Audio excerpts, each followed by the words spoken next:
क्षणों की विज्ञान की ऑनलाइन क्लास में आप सभी बच्चों का हम एक बार पुनः स्वागत करते हैं। हम अध्याय 13 का के बारे में पढ़ रहे हैं। उसका नाम है हम बीमार क्यों होते हैं। बीमारी के कारण के बारे में हमने पढ़ा, उपचार के नियमों के बारे में पढ़ा, दवाएं कैसे प्रयोग काम करती हैं, कैसे बनाई जाती हैं, स्वस्थ व्यक्ति किसे कहते हैं, रोगी व्यक्ति किसे कहते हैं, ये सारी चीज़ें हम पढ़ चुके हैं।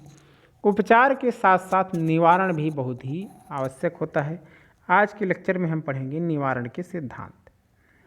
अभी तक हमने यह पढ़ा कि किसी व्यक्ति में कोई रोग है, संक्रमण है, तो उससे कैसे छुटकारा मिल सकता है।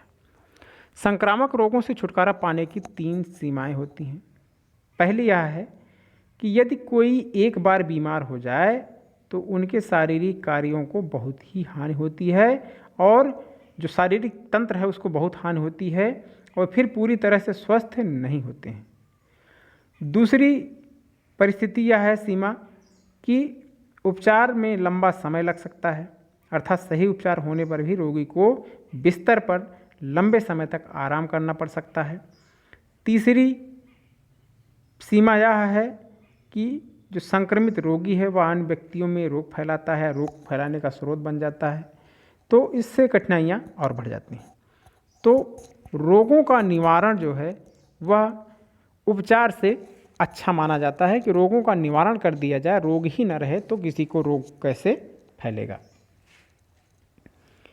रोगों को निवारण कैसे कर सकते हैं, आज की लेक्चर में हम इसको देखेंगे। इसकी 2 विधियां हैं, एक सामान्य विधि, दूसरी विशिष्ट विधि। संक्रमण से बचने की सामान्य विधि है रोगी से दूर रहें। इससे हम संक्रामक सूक्ष्मजीवों से बचाव कर सकते हैं। यदि हम उनके फैलने की विधियों को जानते हैं तो हमें बड़ी सुगमता होगी कि उनसे आसानी से हम बच सकें। जैसे वायु द्वारा फैलने वाले जो रोग हैं उनसे बचाव के लिए हम क्या करेंगे, खुले स्थानों में रहते हैं, भीड़ भाड़ में न जाएं। जल से जो फैलने वाले रोग सूक्ष्म जीव हैं उनसे बचने के लिए हम साफ स्वच्छ जल पिएं, साफ पानी पिएं और इन सूक्ष्म जीवों को मारने के लिए भी उपाय हम कर सकते हैं। उसी तरह जो रोग वाहक जीव हैं उनसे भी हमें बचकर रहना चाहिए। उनका जो विकास है पर्यावरण में उसे बाधित करना चाहिए, जिससे वातावरण में मच्छर उत्पन्न नहीं होने देना चाहिए। तो हम संक्रामक रोगों से बचने के लिए एक स्वच्छ वातावरण तैयार कर सकते हैं। पर्यावरण से संबंधित विषयों के अतिरिक्त जो संक्रामक रोगों से बचने के और भी दूसरे तरीके हैं उनके बारे में हम अभी तक ध्यान नहीं देते हैं, लेकिन हम देखते हैं कि प्रतिदिन जो है संक्रमण से हम गुजरते हैं इनकी जानकारियां ना होने के कारण। कक्षा में कोई विद्यार्थी खांसी जुकाम से पीड़ित है तो ऐसा संभव है कि उसके आसपास के जो विद्यार्थी हैं वह भी संक्रमित हो जाए, लेकिन हम सभी वास्तव में रोग से पीड़ित नहीं होते हैं। मतलब ऐसा नहीं कि अगल बगल वाला हर बच्चा बीमार हो जाए, कुछ लोग हो जाएंगे, कुछ लोग नहीं हो जाएंगे।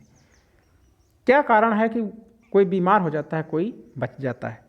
इसका कारण यह है कि हमारे शरीर में स्थित जो प्रतिरक्षा तंत्र है वह रोगाणुओं से लड़ता रहता है और हमारे शरीर में जो विशिष्ट कोशिकाएं होती हैं वो रोगाणुओं को मार देती हैं। हमारे शरीर में जैसे ही कोई बाहरी रोगाणु पहुंचता है तो यह कोशिकाएं जो हैं वह उनसे लड़ने के लिए तैयार हो जाती हैं और उन्हें मार देती हैं और हमें रोग नहीं होता है। प्रतिरक्षी कोशिकाएं संक्रमण को फैलने से पहले ही समाप्त कर देती हैं। हमने देखा है कि रोगाणु की संख्या नियंत्रित हो जाती है तो रोग की अभिवृत्ति भी जो कम होती है, अभिव्यक्ति, अगर रोगाणु की संख्या कम हो जाए तो रोग की जो अभिव्यक्ति होती है, तीव्रता होती है, वह कम होती है। तो रोगाणुओं से संक्रमित होने का अर्थ यह नहीं कि हमें कोई विशेष बीमारी हो गई है, लेकिन अगर उनकी संख्या ज़्यादा हो गई तब हम बीमार हो जाते हैं। गंभीर या संक्रामक रोग जो है वह प्रतिरक्षा तंत्र की असफलता को इंगित करते हैं। प्रतिरक्षा तंत्र हमारे शरीर में स्थित अन्य तंत्रों की तरह अगर सफल नहीं होगा, यदि हमें पर्याप्त भोजन तथा पोषण प्राप्त नहीं होगा तो हम इसमें सफल नहीं होंगे। तो संक्रामक रोगों से बचने के लिए हमारी जो दूसरी मूल आवश्यकता है कि हमें उचित मात्रा में पोषक तत्व ग्रहण करने चाहिए, हमें मिलने चाहिए, जिससे कि हमारा जो प्रतिरक्षा तंत्र है वह ज़्यादा से ज़्यादा मजबूत हो सके और हम वह इन संक्रामक रोगों से लड़ सके। इसके लिए आपके किताब में एक क्रियाकलाप भी दिया गया है, इसको पढ़ लेंगे आप। संक्रमण से बचने की जो सामान्य विधियां हैं और कुछ विशिष्ट विधियां हैं, यह दोनों हम जान लें। पहली चीज़ कि प्रतिरक्षा तंत्र के जो विशिष्ट गुण हैं जो कि रोगाणु से लड़ते हैं, इसको समझने के लिए एक उदाहरण से समझें। इन दिनों जो सारे विश्व में चेचक नहीं है। चेचक पहले बहुत महामारी के रूप में फैलता था, लेकिन अब नहीं है। 100 वर्ष पहले चेचक एक महामारी थी। ऐसे स्थिति में लोग रोगी के पास जाने से डरते थे, क्योंकि उन्हें डर होता था कि उन्हें भी चेचक हो जाएगा। लेकिन एक ऐसा भी वर्ग था जो चेचक से नहीं डरता था। यह वर्ग चेचक के रोगी की सेवा करता था। यह वह वर्ग था जिन्हें बहुत भयानक चेचक हुआ था, मतलब वह पहले से चेचक से ग्रसित हो चुके थे और ठीक हो चुके थे। ऐसे व्यक्ति चेचक रोगी की सेवा करते थे और उन्हें चेचक नहीं होता था। तो क्या हुआ कि उन्हें जब चेचक हो गया था, उसी दौरान उनके शरीर के भीतर उस रोग से बचने के लिए एक तंत्र विकसित हो गया, जिससे वह पुनः उस चेचक से ग्रसित नहीं हो सकते हैं, क्योंकि उनके भीतर उस चेचक के रोगाणु से लड़ने की क्षमता विकसित हो चुकी है। और यह रोगाणु प्रतिरक्षा तंत्र जो है कहलाता है। जब रोगाणु प्रतिरक्षा तंत्र पर पहली बार आक्रमण करता है तो प्रतिरक्षा तंत्र रोगाणुओं कैसे विकसित होता है यह जान लें। प्रतिरक्षा तंत्र, कोई भी रोगाणु जब प्रतिरक्षा तंत्र पर पहली बार आक्रमण करता है तो प्रतिरक्षा तंत्र हमारा जो होता है वह रोगाणु की मेमोरी बना लेता है, उसका स्मरण कर लेता है कि यह इस तरह का रोगाणु है। और जब वह वही रोगाणु से उससे मिलता जुलता रोगाणु उसके संपर्क में आता है तो वह प्रतिरक्षा तंत्र उसे नष्ट कर देता है।